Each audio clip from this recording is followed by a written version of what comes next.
ನಮಸ್ಕಾರ. ಗುಡಿಯ ನೋಡಿರಣ್ಣ ಕಾರ್ಯಕ್ರಮಕ್ಕೆ ಸ್ವಾಗತ. ಕಳೆದ ವಾರ ಹೆಳವನಕಟ್ಟೆ ರಂಗನಾಥ ಸ್ವಾಮಿಯ ದರ್ಶನವನ್ನ ಮಾಡಿಸಿದ್ವಿ. ಈ ರಂಗನಾಥ ಸ್ವಾಮಿಯ ಸನ್ನಿಧಿಯಲ್ಲೇ ಅಲ್ಲೇ ಇರುವಂತಹ ಒಂದು ದಿವ್ಯಾಶ್ರಮವನ್ನ ಈ ವಾರ ನಿಮಗೆ ಪರಿಚಯಿಸಲಿದ್ದೀವಿ.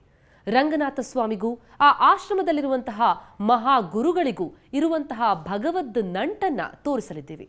ಅದಕ್ಕೂ ಮುನ್ನ ಕಳೆದ ವಾರದ ಸಂಚಿಕೆಯ ಒಂದು ಪುಟ್ಟ ಸಾರಾಂಶ ಇಲ್ಲಿದೆ ನೋಡಿ. ಹೆಳವ ಕಟ್ಟಿದ ಕಟ್ಟೆಯಿಂದಾಗಿ ಈ ಕ್ಷೇತ್ರಕ್ಕೆ ಹೆಳವನ ಕಟ್ಟೆ ಅನ್ನುವಂಥ ಹೆಸರು ಬಂತು. ಭಕ್ತನ ಉದ್ಧಾರಕ್ಕಾಗಿ ಸಾಕ್ಷಾತ್ ರಂಗನಾಥ ಸ್ವಾಮಿ ಇಲ್ಲಿ ಉದ್ಭವಿಸಿದ್ದ.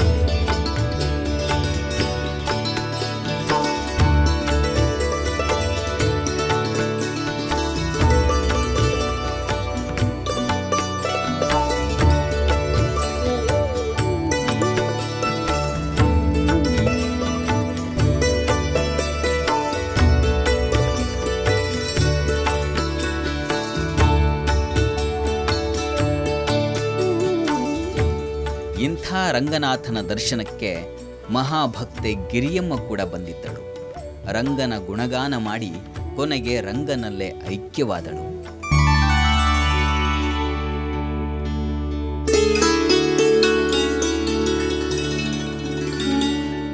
ಇಂತಹ ದಿವ್ಯ ಕ್ಷೇತ್ರಕ್ಕೆ ಅದೊಂದು ದಿನ ಒಬ್ಬ ಅವಧೂತರು ಬರ್ತಾರೆ.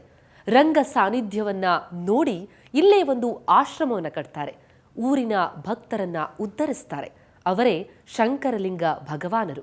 ಈ ಅವಧೂತರ ಬಗ್ಗೆ ತಿಳಿಯೋ ಮುನ್ನ ಈ ಕ್ಷೇತ್ರಕ್ಕೆ ನೀವು ಬರೋದಾದರೆ ಬರುವಂತಹ ಮಾರ್ಗ, ಬಸ್ಸಿನ ವ್ಯವಸ್ಥೆ, ಇದೆಲ್ಲದರ ಪರಿಚಯವನ್ನ ಬನ್ನಿ ಮಾಡ್ಕೊಳ್ಳೋಣ.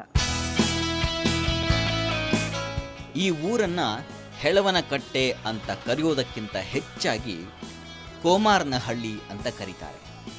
ದಾವಣಗೆರೆ, ಹರಿಹರ ಎರಡೂ ನಗರಗಳಿಗೆ ಸಮೀಪದಲ್ಲಿ ಇರುವಂಥ ಊರು ಕುಮಾರನಹಳ್ಳಿ.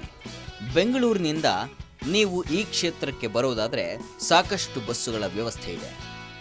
ಆ ಬಸ್ಸುಗಳು ಹೊರಡುವ ಸಮಯ ಹಾಗೂ ದರದ ವಿವರ ಹೀಗಿದೆ ನೋಡಿ.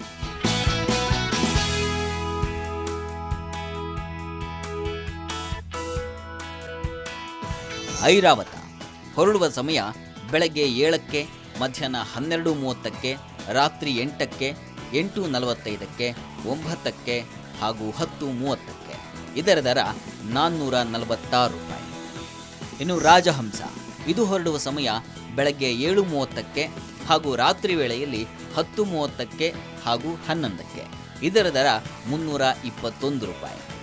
ಇನ್ನು ಕರ್ನಾಟಕ ಸಾರಿಗೆ ಇದು ಹೊರಡುವ ಸಮಯ ಮಧ್ಯಾಹ್ನ 12ಕ್ಕೆ, 2 ಗಂಟೆಗೆ, 2:45ಕ್ಕೆ ಮತ್ತು ಸಂಜೆ ವೇಳೆಯಲ್ಲಿ 6 ಗಂಟೆಗೆ.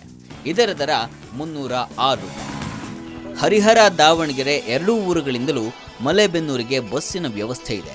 ಇನ್ನು ಇಲ್ಲಿಗೆ ಬಂದಂಥ ಭಕ್ತಾದಿಗಳಿಗೆ ಇಲ್ಲಿರುವ ರಂಗನಾಥ ಆಶ್ರಮದಲ್ಲಿ ಉಳಿಯುವಂಥ ವ್ಯವಸ್ಥೆಗಳು ಇವೆ. ಯಾವುದೇ ಹಣದ ನಿರೀಕ್ಷೆ ಇಲ್ಲದೆ ಇಲ್ಲಿ ಉಳಿಯುವಂಥ ವ್ಯವಸ್ಥೆಯನ್ನು ಮಾಡಿದ್ದಾರೆ. ಯಾತ್ರಿಕರು ನಿರಾಯಾಸವಾಗಿ ಈ ಕ್ಷೇತ್ರದಲ್ಲಿ ತಂಗಬಹುದು.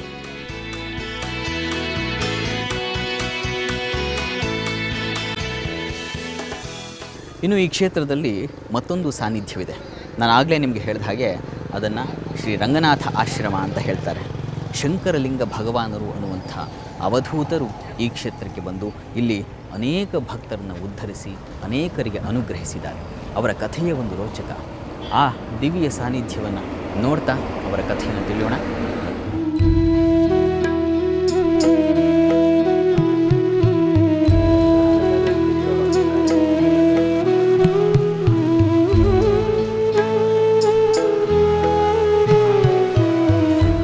ರಂಗನಾಥನ ಸನ್ನಿಧಿಯಲ್ಲೇ ಅವಧೂತರು ಉಳಿದುಕೊಂಡಿದ್ದರ ಕಾರಣಕ್ಕೆ ಈ ಆಶ್ರಮಕ್ಕೆ ರಂಗನಾಥ ಆಶ್ರಮ ಅನ್ನುವಂಥ ಹೆಸರನ್ನು ಇಟ್ಟಿದ್ದಾರೆ.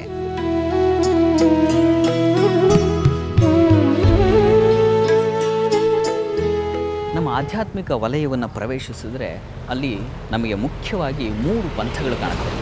ಒಂದು ದತ್ತ ಪರಂಪರೆ, ಮತ್ತೊಂದು ನಾಥ ಪರಂಪರೆ, ಮತ್ತೊಂದು ಚಿದಂಬರ ಪರಂಪರೆ.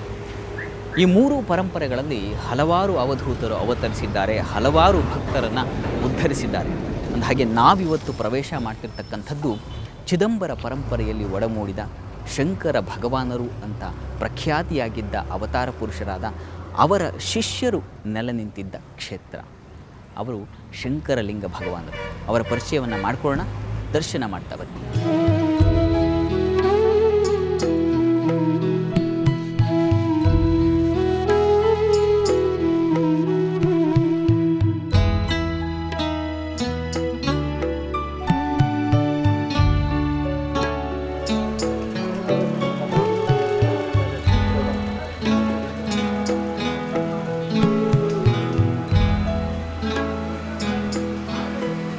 ಈ ಕ್ಷೇತ್ರಕ್ಕೆ ಹೆಳವನಕಟ್ಟೆ ಅನ್ನುವಂಥ ನಾಮ ಪ್ರಖ್ಯಾತವಾಗಿದ್ದರೂ ಕೂಡ ಈ ಊರನ್ನು ಕೋಮಾರನಹಳ್ಳಿ ಅಂತಲೇ ಕರೀತಕ್ಕಂಥದ್ದು. ಅಂದಹಾಗೆ ಈ ಕೋಮಾರನಹಳ್ಳಿಗೆ ಶಂಕರಲಿಂಗ ಭಗವಾನ ಸರಸ್ವತಿ ಪರಮಹಂಸರು ಬಂದು ನೆಲೆಸಿದ್ದರು. ಹಲವು ವರ್ಷಗಳ ಕಾಲ ಅಂತ್ಯದವರೆಗೂ ಈ ಕ್ಷೇತ್ರದಲ್ಲೇ ಇದ್ದರು ಅಂತ ಹೇಳ್ತಾರೆ. ಅಂದಹಾಗೆ ಆ ಸ್ವಾಮಿಗಳು ಏನೇನು ಅನುಗ್ರಹಿಸಿದರು, ಯಾವ್ಯಾವ ಪವಾಡಗಳನ್ನು ಮಾಡಿದರು ಅವೆಲ್ಲವನ್ನು ನೋಡೋಣ, ಸ್ವಾಮಿಯ ದರ್ಶನ ಮಾಡ್ತಾ.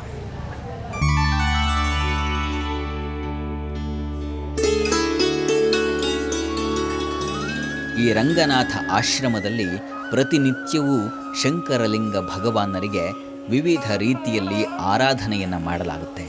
ಆ ಪೂಜಾ ಕ್ರಮಗಳಲ್ಲಿ ಪಾಲ್ಗೊಳ್ಳುವುದೇ ಪರಮ ಸೌಭಾಗ್ಯ.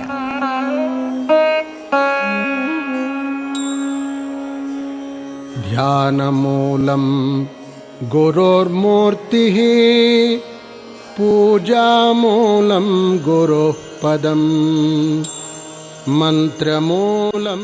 ಆ ಮಹಾಸ್ವಾಮಿಗಳಿಗೆ ನೆರವೇರುವ ಮೊದಲ ಪೂಜೆ ಎಂದರೆ ಕಾಕಡಾರತಿ. ಗುರುಃ ಕೃಪಾ. ಶ್ರುತಿರ್ಸ್ಮೃತಿರ್ನ ವಕ್ತವ್ಯಂ ಕೇವಲಂ ಗುರುಸೇವನಂ ತೇ ವೈ ಸನ್ಯಾಸಿನಃ ಪ್ರೋಕ್ತ ಇತರೇ ವೇಷಧಾರಿಣಃ. ಗುರುಬ್ರಹ್ಮ ಗುರುರ್ವಿಷ್ಣುಃ ಗುರುರ್ದೇವೋ ಮಹೇಶ್ವರಃ ಗುರುಃ ಸಾಕ್ಷಾತ್ ಪರಬ್ರಹ್ಮ ತಸ್ಮೈ ಶ್ರೀ ಗುರವೇ ನಮಃ. ಭಕ್ತರೆಲ್ಲ ಸೇರಿ ಸ್ವಾಮಿಯ ಗುಣಗಾನ ಮಾಡುತ್ತಾ ಕಾಕಡಾರತಿಯ ಸೇವೆಯನ್ನು ನೆರವೇರಿಸುತ್ತಾರೆ. ಇದಾದ ನಂತರ ಅತ್ಯಂತ ವಿಶೇಷ ಮತ್ತು ಆಕರ್ಷಕ ಅನ್ನಿಸುವಂಥ ಒಂದು ನೈವೇದ್ಯವನ್ನು ಈ ಮಹಾಸ್ವಾಮಿಗಳಿಗೆ ನೆರವೇರಿಸುತ್ತಾರೆ. ಅದೇ ಕಾಫಿಯ ನೈವೇದ್ಯ.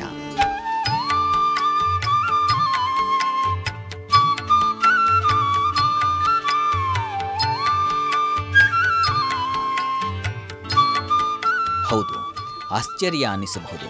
ಆದರೆ ಇಲ್ಲಿ ಪ್ರತಿನಿತ್ಯವೂ ದೊಡ್ಡ ಪ್ರಮಾಣದಲ್ಲಿ ಕಾಫಿಯನ್ನು ತಯಾರಿಸಲಾಗುತ್ತೆ. ಅದನ್ನು ಮಹಾಸ್ವಾಮಿಗಳಿಗೆ ನಿವೇದಿಸುವಂಥ ಪದ್ಧತಿ ಈ ಆಶ್ರಮದಲ್ಲಿದೆ. ಪ್ರಾತಃ ಸ್ಮರಾಮಿ ಹೃದಿ ಸಂಸ್ಫುರದಾತ್ಮತತ್ವಂ ಸಚ್ಚಿತ್ ಸುಖಂ ಪರಮಹಂಸ ಗತಿಂ ತುರೀಯಂ ಯತ್ ಸ್ವಪ್ನ ಜಾಗರ. ಸ್ವಾಮಿಗಳಿಗೆ ಕಾಫಿ ನಿವೇದಿಸಿದ ನಂತರವೇ ಭಕ್ತರು ಅವರ ಉಷ್ಣೋದಕ ಪೇಯವನ್ನು ಸ್ವೀಕರಿಸುವುದು.